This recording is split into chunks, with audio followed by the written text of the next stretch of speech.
Don't believe everything you think. Chapter 2, The Root Cause of All Suffering. One who looks around him is intelligent. One who looks within him is wise.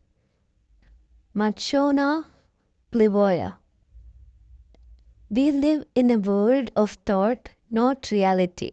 Sydney Bang once said, thought is not reality, yet it is through thought that our realities are created. Each of us lives through our own perception of the world, which are vastly different from the person right next to us. An example of this is that you could be sitting in a coffee shop having a quarter-life existential crisis, completely stressed out of your mind about how you have no idea what you are doing with your life when it seems like everyone else has theirs together, while the person next to you is happily enjoying their freshly brewed drink while peacefully people watching. You both are in the same exact coffee shop, smelling the same aroma, surrounded by the same strangers, but how the world looks to both of you couldn't be more different. Many of us go through the exact same events or are in the same location at the same time, yet are having completely different experience of the world. Here is another example of how we live in a world of thought and not reality. If you walk up to 100 different people and ask each of them what money means to them, how many different answers do you think you will get? Close to 100 different answers. Money is technically the same thing, but it means something different to each person. Money could mean time, freedom, opportunity, security, peace of mind, or it could mean evil, greed, and the reason why people commit crimes. For now, I am not going to get into which one is right or wrong. Hint, there is no right or wrong answer, but that's for a different chapter. Another illustration of this concept is as follows. If you survey 100 different people and ask each of them what they think of our current president, how many different answers do you think you will get? Even though it is the same exact person we are talking about, we will get 100 different answers because most people live in their own thoughts and perception of the world. The meaning or thinking we give an event is what determines how we ultimately feel about it. That meaning or thinking is the filter through which we see life from then on. Because of this, we live through a perception of reality, not in reality itself. Reality is that the event happened with no meaning, thinking, or interpretation of it. Any meaning or thinking we give the event is on us, and that is how our perception of reality is created. This is how our experience of life is created from the inside out. It's not about the events that happen in our lives, but our interpretation of them, which cause us to feel good or bad about something. This is how people in third world countries can be happier than people in first world countries, and people in first world countries can be more miserable than people in third world countries. Our feelings do not come from external events, but from our own thinking about the events. Therefore, we can only ever feel what we are thinking. Let's hypothetically say that you really hate your job and it causes you an enormous amount of stress, anxiety, and frustration. It pains you to even set foot in the building where you work, and just thinking about your job makes you furious. When you're thinking about your job, you're just sitting there on a sofa with your family watching a TV show together, but you are fuming at the thought of your job. Everyone else is having a good time except you. In this moment, everyone else in a family is having a different experience of life than you, even though the same event is happening. Just the thought of work created a whole different perception of reality, even though you are not physically at work. If it were true that external events cause us to feel the way we feel inside, then you should be happy camper in your living room, watching a funny TV show with your family every single time you do this activity. But that's not the case. Now, you may be saying that you are only feeling this way because an external event, your job, is causing you to feel stressed and anxious. To that, I will ask the question, is it absolutely true that every single person feels the exact same way about the job they are working in? Two different people can be doing the exact same job but will have completely different experiences of that job. It can be the most amazing experience and a dream job for one person, but be another person's worst nightmare and living hell. The only difference between one person and the other is how they think about their job, which determines how they ultimately feel about it. Now, let's go back to the original scenario of you hypothetically hating your job.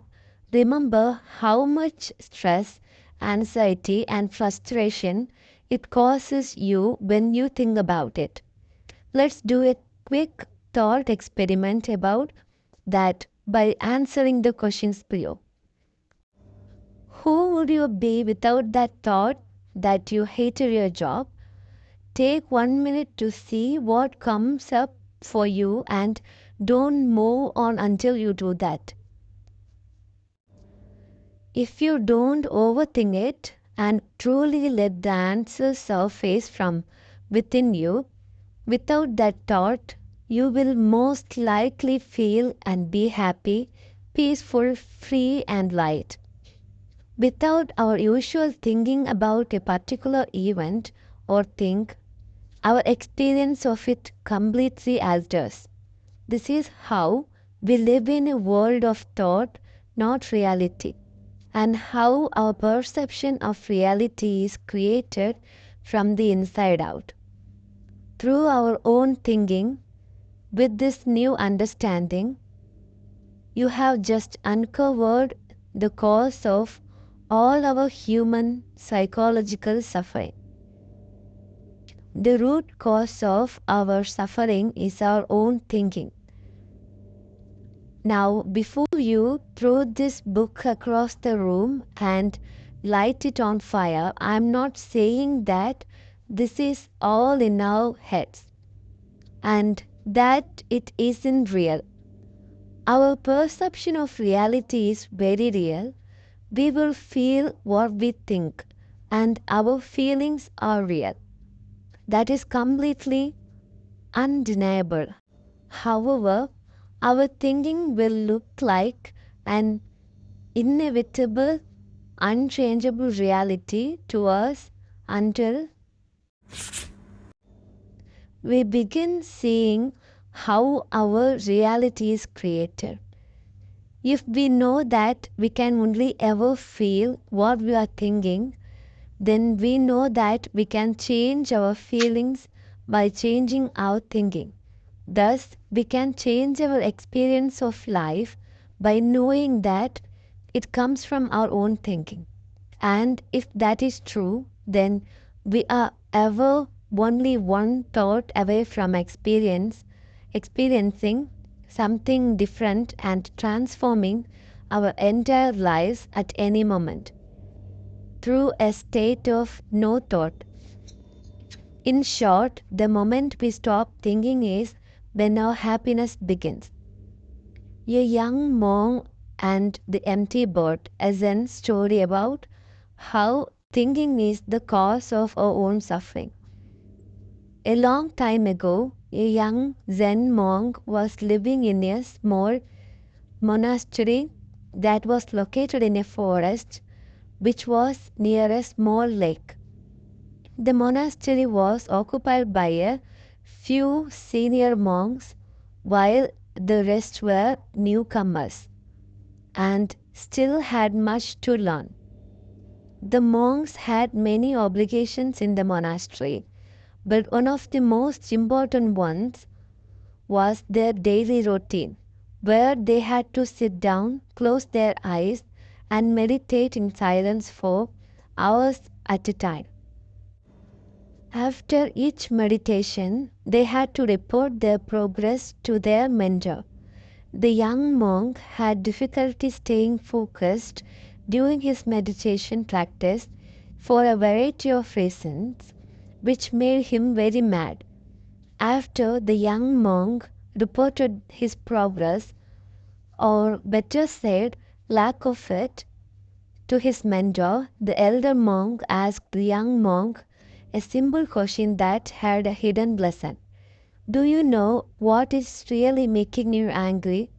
The young monk replied, well, usually as soon as I close my eyes and begin to meditate, there is someone moving around and I can't focus. I get agitated that someone is disturbing me even though they know that I am meditating. How can they not be more considerate? And then when I close my eyes again and try to focus, a cat or a small animal might brush past and disturb me again. By this point, even when the wind blows and the trees branches make noise, I get angry. If that is not enough, the birds keep on chirping and I can't seem to find any peace in this place. The elder monk simply pointed out to his pupil, I see that you become angrier with each interruption you encounter. This is exactly the opposite of what is the point of your task when meditating. You should find a way not to get angry with people or animals or any other thing around you that disturbs you during a task. After their consultation, the young monk went out of the monastery and looked around to find a place that would be quieter so that he could meditate peacefully. He found such a place at the shore of the lake that is nearby. He brought his mat, sat down, and started meditating. But soon a flock of birds splashed down in the lake near where the monk was meditating. Hearing their noise, the monk opened his eyes to see what was going on. Although the bank of the lake was quieter than the monastery, there were still things that would disturb his peace, and he again got angry. Even though he didn't find the peace he was looking for, he kept returning to the lake. Then one day the monk saw a boat tied at the end of a small pier, and right then an idea hit him. Why don't I take the boat, row it down to the middle of the lake, and meditate there? In the middle of the lake there will be nothing to disturb me. He rowed the boat to the middle of the lake and started meditating. As he had expected, there was nothing in the middle of the lake to disturb him, and he was able to meditate the whole day. At the end of the day, he returned to the monastery. This continued for a couple of days, and the monk was thrilled that he had finally found a place to meditate in peace. He hadn't felt angry and could continue the meditation practice in a calm manner. On the third day, the monk sat in the boat, rowed to the middle of the lake, and started meditating again. A few minutes later, he heard some splashing of water and felt that the boat was rocking. He started getting upset, and that even in the middle of the lake there was someone or something disturbing him. When he opened his eyes, he saw a boat heading straight towards him. He shouted, "Sheer your boat away, or else you will hit my boat." But the other boat kept coming straight at him and was just a few feet away. He yelled again, but nothing changed, and so the incoming boat hit the monk's boat. Now he was furious. He screamed, "Who are you and why have you hit my boat in the middle of this vast lake?" There was no answer. This made the young monk even angrier. He stood up to see who was in the other boat, and to his surprise, he found that there was no one in the boat. The boat had probably drifted along in the breeze and had dumped into the monk's boat. The monk found his anger dissipating. It was just an empty boat. There was no one to get angry at. At that moment, he remembered his mentor's question, "Do you know what is really making you angry?" And then wondered, "It's not other people, situations, or circumstances. It's not the empty boat, but my reaction to it that causes my anger. All the people or situations that make me upset and angry are just like the empty boat. They don't have the power to make me angry without my own reaction." The monk then rowed the boat back to the shore. He returned to the monastery and started meditating along with the other monks. There were still noises and disturbances around, but the monk treated them as the empty boat and continued to meditate peacefully. When the elder monk saw the difference, he simply said to the young monk, "I see that if you have found what is really making you angry and overcome that."